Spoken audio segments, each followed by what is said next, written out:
সে তাকে অ্যাকচুয়ালি এটার পিছনে গভর্নমেন্ট অর্গানাইজেশন গুলো ছিল, তাকে এয়ারপোর্টে যখন নিছে, আপনারা সবাই জানেন, তখন আমি একটা live join half an hour আগে আমি খবর পেয়েছিলাম, আমি লাইভ করেছিলাম। ইভেন এয়ারপোর্টের কর্মীরাও তারা অংশ নিয়ে যখনই দেখেছে যে সবাই এই চোখটা এদিকে আসছে, সাথে সাথে তাকে ক্যান্টনমেন্টের ভিতরে নিয়ে আসছে। হ্যাঁ, আমাকে অ্যাকচুয়ালি যখন এই আন্দোলনটা চলে তখন অনেকে ইয়া দিয়েছিল যে বাংলাদেশ ব্যাংক যেন না, মানে খোলা না হয়, মানে অ্যাকচুয়ালি মানে ওয়ার্কিং ডেতে যেন খোলা না, কি জন্য? তাহলে এখন এট প্রেজেন্ট যারা যারা আছে তারা গিয়ে দেখা যায় সমস্ত ডকুমেন্ট মানে পুড়িয়ে ফেলবে বা নষ্ট করে ফেলবে। পায় না, তারা অতীতে কি করছে ইতিহাস ওগুলা নিয়ে না, বাট বর্তমানে যেটা করছে, যে রং গুলা করছে, এটা আমাদের কাছে জি। ফার্স্টে আসতে হবে সামনে, যে এই এই ফাইন্যান্সিয়াল এই অনিয়ম গুলো করেছে এবং ফিজিক্যালি আমাদের উপরে একটা গণহত্যা চালিয়েছে। তারপরে দেখা যাবে যে সে করা যাবে কিনা, বা তখন আমি মনে করি দেশের জনগণের কাছে একটা ম্যান্ডেট নেওয়া যায়। আমি আরেকটা জিনিস বলি যে 2000 সম্ভবত উনিশ উনিশ সালের দিকে আহ, জিয়া যখন নিউ ইয়র্কে আসে, আমি তো ওকে রিসিভ করতে গেছিলাম। তখন ওকে হোমল্যান্ড সিকিউরিটি ওর সাথে কথা বলছে, ওর ফোনটা নিয়ে ফরেন্সিক করছে। ও আমাকে নিজে বলছে যে ওরা চাচ্ছে যে যদি, তখন সামনে ছিল 2018 ইলেকশন, 2018 ইলেকশনে যদি তারা যদি কোনো কিছু না করে, তাকে বলছে যে সেজন্য আমেরিকা থেকে চলে আসে। আমেরিকানরা অফার দিচ্ছে কি জন্য? Because he knows everything about seven sister. এবং ওখানে আপনারা যদি মনে করে থাকেন, যখনই বাংলাদেশে বা ইন্ডিয়াতে কোনো একটা সমস্যা হয়েছে, দেখা গেছে আমাদের বর্ডার এলাকায় এতগুলা অস্ত্রের ডিপো পাওয়া গেছে, মাটির নিচেই পাওয়া গেছে, এভরিথিং হচ্ছে র এর সেট আপ ওর সাথে। সো ও অনেক কিছু ওখানে জানেন। সো আমি মনে করতেছি যে জিয়াউল হাসানের যে ইন্টারোগেশনটা, এটা একটা রেগুলার ক্রিমিনাল ইনভেস্টিগেশন যদি দেখেন, হবে না। তার জন্য একটা সেল গঠন করতে হবে, যে কন্টিনিউয়াস তাকে 24 আওয়ার্স, এই 8 দিন সময় যেটা আছে কন্টিনিউয়াস। অনেকেই বিশ্বাস করেন যে আহ, যখন ইন্টারোগেশন হয়, মানে মাইট দেওয়া হচ্ছে, মাইট দিলে তাড়াতাড়ি কথা বলবে, জিয়া মাইট দিলে কথা বলবে তা না। বাট কথা হচ্ছে এইটার অনেকগুলো সিস্টেম আছে। জিয়াকে একটা বডিতে একটা টাচ না করেও ও সমস্ত কিছু গড়গড় করে বলে দিবে। জাস্ট কতগুলো সিস্টেম আছে, স্লিপলেস যখন জাস্ট ঘুমায় আছে তখন হঠাৎ করে ডাক দিয়ে তার লাইফ হিল করে দেওয়া যায়, তাকে তার গায়ে একটা টাচ করার দরকার পড়ে, সে সব কথা বলবে। কিন্তু কথা হচ্ছে একটা ডেডিকেটেড টিম থাকতে হবে যারা এই জিনিসটা বুঝে, এবং apart from the criminal activity, যেটাতে তাকে আইনের কাছে সোপার্দ করে, এর পাশাপাশি এসপিওনাজ রিলেটেড যত কিছু আছে, বাংলাদেশের যত ইন্ডিয়ান এজেন্ট এখানে আছে, তাদের সবার সাথে ও কানেক্টেড। এই জিনিসগুলা যদি সরকার যদি বুঝে, আমি মনে করি যে একটা ডেডিকেটেড টিম তার এটা এগেনস্টে লাগাইতে হবে। আদারওয়াইজ এরকম একটা গোল্ড মাইন, আমি বলবো যে গোল্ড কি ডায়মন্ড মাইন, আমি বলবো যে ইন্ডিয়া আমাদেরকে যত কিছু করেছে সবকিছুর ইয়া হচ্ছে ওর কাছে। এবং ওই ইনফরমেশনটা করার জন্য আমি সরকারকে রিকোয়েস্ট করবো যে একটা আলাদা ডেডিকেটেড টিম করতে, এবং এই সমস্ত কিছু লগ ইন করতে, এবং প্রতিটা জিনিস এখন ইন্টারভেশনের সিস্টেম ইয়া হয়ে গেছে, প্রতিটা জিনিস ভিডিও হয়। আমাদের সময় সবগুলো সবগুলো হাতে রেখে আমরা ইন্টারভিউশন রিপোর্ট ইয়া করতাম। সো আমি মনে করি যে এই সিচুয়েশনটা ইয়া করার জন্য এর মধ্যে আরো একটা ইয়া আছে, সেটা হচ্ছে আমরা প্রথমে ভেবেছিলাম যে হয়তোবা ও আওয়ামী লীগের হাতেই মারা যেতে পারে, কারণ ওরা জানে হচ্ছে সরকারের যত কিছু আছে, এই যে হকসার যেটা বললো যে সে সবার সবকিছু রেকর্ড রেখেছে। বাট একটা জিনিস, তাকে এই সরকার মারবে না। আমার এইটার ডিরেকশনটা কেন আসছে, কারণ তখন সরকার চেয়েছে সে বিদেশ চলে যায়। তাকে অ্যাকচুয়ালি এটার পিছনে গভর্নমেন্ট অর্গানাইজেশন গুলো ছিল, তাকে এয়ারপোর্টে যখন নিছে, আপনারা সবাই জানেন, তখন আমি একটা live join half an hour আগে আমি খবর পেয়েছিলাম, আমি লাইভ করেছিলাম। ইভেন এয়ারপোর্টের কর্মীরাও তারা অংশ নিয়ে যখনই দেখেছে যে সবাই এই চোখটা এদিকে আসছে, সাথে সাথে তাকে ক্যান্টনমেন্টের ভিতরে নিয়ে আসছে। এবং নিয়ে আসার পরে যখন তাকে আবার ওই যে যে সে যেটা বললো তাকে আয়না ঘরে রাখছে, actually it is call JIC, joint integration cell. তখন সে প্রথমে যে কথাটা বলছে, এটা হচ্ছে তার যে আসল ভয় যেটা তখন আসছে আর কি। তখন বলছে মানে আমি যেটা শুনছি, হামিদ স্যারকে সে বলছে, স্যার যত যাই করেন আমাকে পাবলিকের কাছে ছেড়ে দেন না। মানে মানে বলছে যে মব জাস্টিসের মধ্যে ছেড়ে দেন না। জিনিসটা হচ্ছে এইটা হইলে একটা মানে মব জাস্টিস হইলে তখন দেখা যাবে একটা মানে কারো কোনো রেসপন্সিবিলিটি থাকলো না। বাট সরকার যদি তাকে মানে আহ রাজসাক্ষী বানায় তাহলে সবচেয়ে বেশি লাভবান হয়। আদারওয়াইজ তাকে মারবে না, কিন্তু যদি মারে, মানে মেরেও ফেলে, তাহলে দেখা যাবে যে সে বিভিন্ন লোকজনের কাছে বা বিদেশে বিভিন্ন জনের কাছে সে টাকা পাঠাইছে। এটারও একটা লিস্ট তার কাছে পাওয়া গেছে, যে কার কাছে কত টাকা পাইছে, এবং যত ইনফরমেশন দুই তিনটা সোর্সে বিভিন্ন জায়গায় আসছে। এবং তাকে যদি মেরে ফেলা হয় তাহলে ওই ইনফরমেশন গুলা সার্ফেস করবে।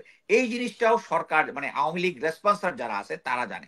তো আমি মনে করি এখন যে যে সেলটা হচ্ছে, যারা ইন্ডিকেশন করতেছে, এই সমস্ত জিনিসগুলো বিবেচনায় নিয়ে একটা সিস্টেমেটিক ওয়েতে তাকে ইন্টারগ্রেশন করে সমস্ত ইনফরমেশন তার কাছে আউট করতে পারে। আমি অ্যাকচুয়ালি ওনার যে মিলিটারি প্রোফাইল, এটা ভালো মিলিটারি প্রোফাইল, বাট আমরা শুধু ওনার দিকে এই কারণেই একটু নাখোশ ছিলাম বা এখনো আছি, যেটা হচ্ছে উনি ইনভেস্টিগেশন রিপোর্টটা ঠিক মতোই করেছেন। লাস্টে ওই যে বলেছে যে একটা মিলিটারি অপারেশন হইলে আর ক্ষয়ক্ষতি হইতো, এটা মানে এটাতে বোঝা যায় উনি ম্যানিপুলেটেড হয়েছেন। বাট আমি আশা করব যে উনি অ্যাকচুয়ালি এখন যে যে মিডিয়ার যুগ, সোশ্যাল মিডিয়ার যুগ, এই সোশ্যাল মিডিয়া দিয়ে যে কত কিছু কিছু অসম্ভবকে সম্ভব করা যায় এটা আমরা দেখেছি। সো আমার মনে হয় যে উনি যেহেতু একজন সজ্জন ব্যক্তি, এবং আমি যদ্দূর খবর পেয়েছি রিসেন্টলি উনি অ্যাকচুয়ালি খুব রিলিজিয়াস সাইডে খুব সিরিয়াসলি রিলিজিয়াস প্র্যাকটিস করেন। এই যে সবগুলো মিলে আমি মনে করি হয়তো বা উনি ভালো করবেন, আমি আশা করি উনি ভালো করবেন।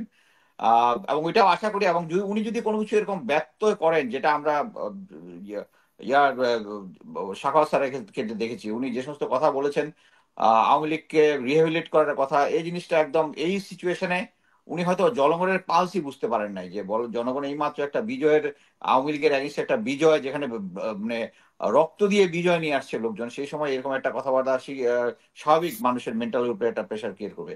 বাট আমি আশা করবো যে উনি এত বেশি মিডিয়ার সাথে কথা না বলে আমাদের কাজকর্মে উনি প্রমাণ করবেন যে উনি সঠিক পার্সন। বাট আমি উনার উপরে আস্থা রাখতে চাই। ধন্যবাদ। আর আর আমরা কিছু আর আরেকটা ছোট প্রশ্ন, যেটা এস আলমের ব্যাপারে আমরা গতকালকে দেখেছি যে প্রথম আলোতে মানে ডিটেলস এসেছে, যেটা এস আলমের তদন্তটা মানে আমরা এই সরকারের সময়ে দেখেছি যে এটা স্থগিত রাখা হয়েছিল। তো আপনার কি মনে হয় যে সমালোচনার ঊর্ধ্বে উঠে উনি এগুলো করতে পারবেন, এই তদন্তটাও ঠিক মতো উনি করতে পারবেন? হ্যাঁ, আমাকে অ্যাকচুয়ালি যখন এই আন্দোলনটা চলে তখন অনেকে ইয়া দিয়েছিল যে বাংলাদেশ ব্যাংক যেন না, মানে খোলা না হয়, মানে অ্যাকচুয়ালি মানে ওয়ার্কিং ডেতে যেন খোলা না কি জন্য, তাহলে এখন অ্যাট প্রেজেন্ট যারা যারা আছে তারা গিয়ে দেখা যায় সমস্ত ডকুমেন্ট মানে পুড়িয়ে ফেলবে বা নষ্ট করে ফেলবে। বাট আমার কাছে মনে হয় যে তারপরেও মানি, যারা আমরা যেটা শুনেছি যে কত লক্ষ লক্ষ বা কোটি কোটি টাকা কোটি ছাপিয়ে কোটি তারপর টাকা। তাদেরকে দেওয়া হয়েছে, এই জিনিসগুলোর একটা ব্যাক ট্রেল থাকবেই, যেই যত ডকুমেন্ট পুড়িয়ে ফেলুক। বাট আমার মনে হয় যে সরকার তো অবশ্যই একটা সুস্থ সঠিকভাবে যদি তদন্ত করে সবকিছু বেরিয়ে আসবে।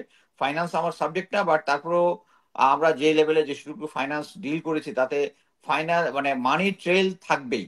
সো এটা ইনভেস্টিগেট করা মানে সরকার শুধু সদিচ্ছার অভাব, মানে সদিচ্ছার অভাব হলেই শুধু পারবো না। এই যে আমরা শেখ হাসিনা গভর্নমেন্টে দেখেছি এই যে সাগররুনি থেকে শুরু করে যত ইয়াই হয়েছে সবকিছু আলোর মুখ দেখেনি। আমার কথা হচ্ছে যে মানে অনেকে আছেন যে আমি হক স্যারের কথা, যেমন হক স্যার সবকিছুতে আর্মিকে উনি সাপোর্ট করেন, আমি মানে আর্মিকে ব্লাইন্ডলি করেন, আমি কিন্তু ব্লাইন্ডলি আর্মিকে সাপোর্ট করি না। আমার কথা হচ্ছে আমি কালোকে কালো সাদাকে সাদা বলতে পছন্দ করি, এবং এটা আজীবন। আমার কথা হচ্ছে এর মাধ্যমে যদি আর্মির কোনো লুপ হোলসও থাকে, এটা যদি ইয়া হয়, এটা আর্মিকে সুযোগ দেওয়া হবে যে আর্মি এটা নেক্সট টাইম এই জিনিসটা কারেকশন করবে। তারা জানবে যে পাবলিকের রিয়াকশনটা এরকম হচ্ছে। আমরা সবাই, আমি আমি নিজেও ইউএন হেডকোয়ার্টারে দাঁড়িয়েছিলাম ওখানে, আমাদের তরফ থেকে অনেক প্লে কার্ড ব্যানার নিয়ে যে আর্মিকে যেন ইউএন থেকে ইয়া করা হয়। But finally army came back good. সবচেয়ে জিনিস হচ্ছে ওই প্ল্যাকার্ড গুলো এখন আমার কাছে আছে। আমরা তো ভাবছিলাম মাসের পর মাস এগুলো নিয়ে যাইতে হবে, বাট এগুলা দেখা যাচ্ছে আমাদের ছাত্ররা 15 দিনের মধ্যেই দেশ স্বাধীন করে ফেলছে, আলহামদুলিল্লাহ। বাট আমি যেটা মনে করি যে আহ, আহ, এই সরকারের উপরে সবকিছু মিলে আমি আস্থা রাখতে চাই, আস্থা রাখতে চাই। এবং আমি মনে করি যে মানি ট্রেল জিনিসটা এটা সিনসিয়ারলি সিনসিয়ারলি এটা বের হয়ে আসবে। এবং এই যে যেটা মানবতার বিরুদ্ধে যে যে জিনিসগুলো হয়েছে, হেলিকপ্টার থেকে ফায়ার করা সহ ইয়া করা, আপনারা সবাই এখন জানেন যে এই নেক্সট সোমবার দিন ইউএন এর অ্যাকচুয়ালি 3 সদস্যের একটা টিম আসবে, পরবর্তী 8 সদস্যের টিম গুলো বাংলাদেশে আসবে। এরা এসে যখন এটা ডিটেলস ইনভেস্টিগেশন করবে তাহলে একটা আন্তর্জাতিক ভাবে এটা সবার কাছে আস্থা পাবে। এবং আমি মনে করি যে সেম জিনিস এটার প্যারালালি এই যে যত অর্থের যত কেলেঙ্কারি হয়েছে এই সরকার এটা প্রমাণ করবে। এবং এটা না যে মানে এখন সবাই একটা মানে নিরপেক্ষ সাজার চেষ্টা করে যে হ্যাঁ আওয়ামী লীগেরও স্পেস দিতে হবে, অবশ্যই আওয়ামী লীগের স্পেস দিতে হবে, কিন্তু সেই স্পেসটা মানে তাদের কাজকর্মগুলোকে ছাপায় না, তারা অতীতে কি করছে ইতিহাস ওগুলা নিয়ে না, বাট বর্তমানে যেটা করছে, যে রং গুলা করছে, এটা এটা আমাদের কাছে জি। আসতে ফার্স্টে আসতে হবে সামনে, যে এই এই ফাইন্যান্সিয়াল এই অনিয়ম গুলো করেছে এবং ফিজিক্যালি আমাদের উপরে একটা গণহত্যা চালিয়েছে।